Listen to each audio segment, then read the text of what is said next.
स्वर्गीय पिता धन्यवाद करते हैं आज के सुंदर बाइबल अध्ययन के लिए।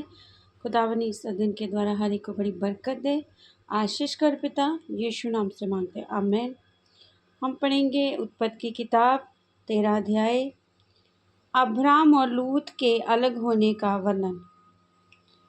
तब अब्राम अपनी पत्नी और अपनी सारी संपत्ति लेकर लूत को भी संग लिए हुए मिस्र को छोड़कर कनान में दक्षिण देश में आया। अब्राम भेड़ बकरी, गायें, बैल और सोने रुपये का बड़ा धनी था। फिर वह दक्षिण देश में चलकर बेतेल के पास उसी स्थान को पहुंचा जहां पहले उसने अपना तंबू खड़ा किया था, जो बेतेल और ए के बीच में है। ये स्थान उस वेदी का है जिसे उसने पहले बनाई थी, और वहां अब्राम ने फिर यहोवा से प्रार्थना की। लूत के पास भी, जो अब्राम के साथ चलता था, भेड़ बकरी, गायें, बैल और तंबू थे। इसलिए उस देश में उन दोनों के लिए पर्याप्त स्थान न था कि वे इकट्ठे रहें, क्योंकि उनके पास बहुत धन था, इसलिए वे इकट्ठे ना रह सके। अब्राम और लूत की भेड़ बकरी और गायें बैल के चरवाहों में झगड़ा हुआ। उस समय कनानी और परिजी लोग उस देश में रहते थे। तब अब्राम लूत से कहने लगा, मेरे और तेरे बीच में, मेरे और तेरे चरवाहों के बीच में झगड़ा ना होने पाए, क्योंकि हम लोग भाई बंधु हैं। क्या सारा देश तेरे सामने नहीं? इसलिए मुझसे अलग हो जा। यदि तू बाईं ओर जाए तो मैं दाहिनी ओर जाऊंगा, यदि तू दाहिनी ओर जाए तो मैं बाईं ओर जाऊंगा।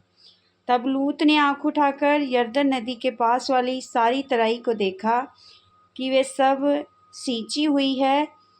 जब तक यहोवा ने सदोम और अमोरा को नष्ट ना किया था, तब तक सोर के मार्ग तक वे तराई यहोवा की वाटिका और मिस्र देश के स्थान समान उपजाऊ थी।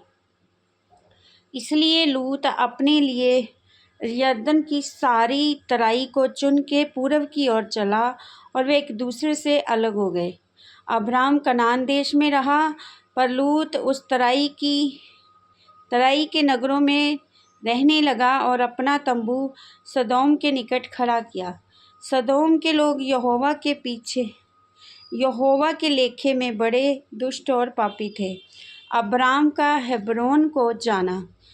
जब लूत अब्राम से अलग हो गया, तब उसके पश्चात यहोवा ने अब्राम से कहा, आँख उठाकर जिस स्थान पर तू है वहाँ से उत्तर, दक्षिण, पूर्व, पश्चिम चारों ओर दृष्टि कर, क्योंकि जितनी भूमि तुझे दिखाई देती है उस सबको मैंने तुझे और तेरे वंश को युग युग के लिए दूंगा, और मैं तेरे वंश को पृथ्वी की धूल के किरणों के समान बहुत करूँगा, यहाँ तक कि जो कोई पृथ्वी की धूल के किरणों को गिन सकेगा, वहीं तेरा वंश भी गिन सकेगा।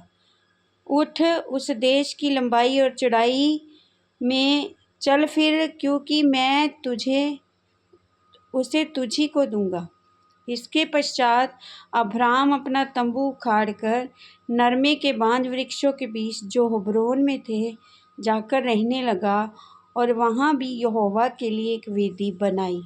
इस वचन के द्वारा प्रभु ब्लेस करेंगे। आमीन। सबको जय मसीह।